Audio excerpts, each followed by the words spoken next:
आखिर क्यों भगवान श्री कृष्ण ने आधी रात को ही जन्म लिया? आखिर क्यों भगवान श्री कृष्ण ने रोहिणी नक्षत्र में ही जन्म लिया? आखिर क्यों भगवान श्री कृष्ण ने बुधवार को ही जन्म लिया? भगवान श्री कृष्ण के इन सभी रहस्यों को जानने के लिए बने रहें वीडियो में अंत तक। श्री कृष्ण के जन्म की पूरी कहानी। द्वापर युग में भोजवंशी राजा उग्रसेन मथुरा में राज्य करता था। उसके दुष्ट पुत्र कंस ने उसे गद्दी से उतार दिया। वह स्वयं मथुरा का राजा बनकर बैठ गया। कंस की एक प्यारी बहन देवकी थी, जिनका विवाह कंस ने अपने मित्र वसुदेव से किया।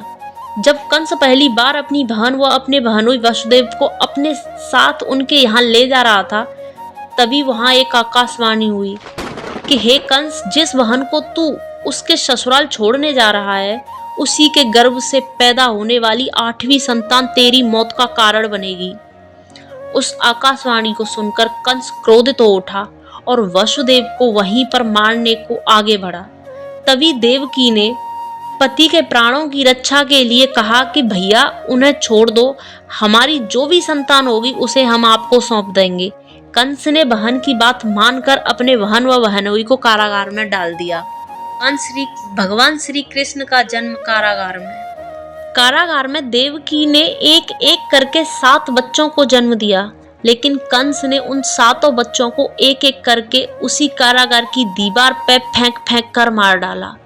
लेकिन जब 8वां बच्चा होने वाला था तो कंस ने कारागार में कड़े पहरे बिठा दिए। उसी समय नंद बाबा की पत्नी को भी बच्चा होने वाला था। जब नंद बाबा ने वासुदेव व देवकी के दुखी जीवन को देखा तो उनके 8वें पुत्र की रक्षा का उपाय रचा। जिस समय वासुदेव देवकी को पुत्र पैदा हुआ, उसी समय संयोग से माता यशोदा को पुत्री पैदा हुई, जो कि स्वयं योग माया थी। इसी बीच कारागार में अचानक तेज प्रकाश हुआ और वह स्वयं भगवान विष्णु थे। वह भगवान विष्णु के आदेश से भगवान श्री कृष्ण को सूप में अपने सिर पर रखकर नंद जी के घर की ओर चल दिए। भगवान विष्णु की माया से सभी पहरेदार सो गए। वह कारागार के दरवाजे खुल गए। तेज बारिश हो रही थी। जब वासुदेव यमुना जी पार कर रहे थे तो यमुना माता कृष्ण भगवान के पैर छूने के लिए उफान पर आ गईं। वासुदेव पानी में डूबने लगे। जब पहला चमत्कार था भगवान श्री कृष्ण का कि भगवान श्री कृष्ण ने अपने पैर सूप से बाहर निकाले ताकि यमुना माता पैर छूकर जल्दी से नीचे उतर जाए। जब यमुना माता ने भगवान श्री कृष्ण के पैर छुए और यमुना जी ने भी शांत होकर वासुदेव जी के जाने का मार्ग साफ कर दिया।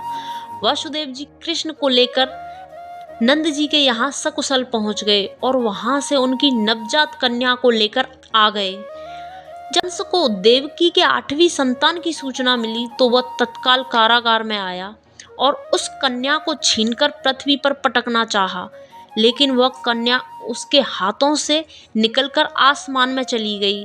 और फिर कन्या ने कहा कि मूर्ख कंस, तुझे मारने वाला जन्म ले चुका है और वह वृंदावन पहुंच गया है।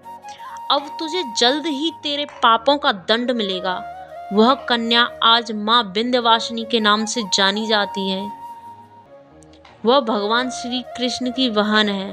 भगवान श्री कृष्ण का जन्म मथुरा में हुआ, लेकिन उनका बचपन गोकुल, वृंदावन, नंदगांव व बरसाना में बीता। भगवान श्री कृष्ण का नाम कृष्ण वासुदेव यादव था। इस घड़ी का उत्सव पूरे भारतवर्ष में धूमधाम से मनाया जाता है। भगवान श्री कृष्ण के शरीर से मादक गंध आती है, इसीलिए कई बार वेश बदलने के बाद भी पहचान लिए जाते थे। यह खुशबू गोपिका चंदन व रात की रानी की तरह मिली जुली खुशबू थी। वह अपने शरीर को अपनी चाह के अनुसार ढाल देते थे, कभी स्त्रियों जैसा कोमल तो कभी वज्र के समान कठोर। भगवान श्री कृष्ण चिरयुवा थे और कलारपट्टू में निपुण थे। आखिर क्यों भगवान श्री कृष्ण ने आधी रात को जन्म लिया? रोहिणी चंद्रमा की प्रिय पत्नी एक नक्षत्र है।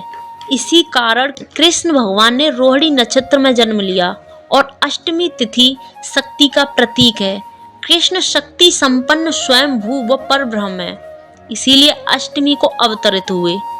श्री कृष्ण के रात्रि में जन्म लेने का कारण ये था कि चंद्रमा रात्रि में निकलता है।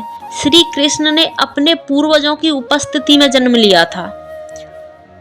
पूर्वज चंद्रदेव की भी अभिलाषा थी कि श्री हरि विष्णु मेरे कुल में जन्म ले रहे हैं तो मैं उनका साक्षात दर्शन करूं।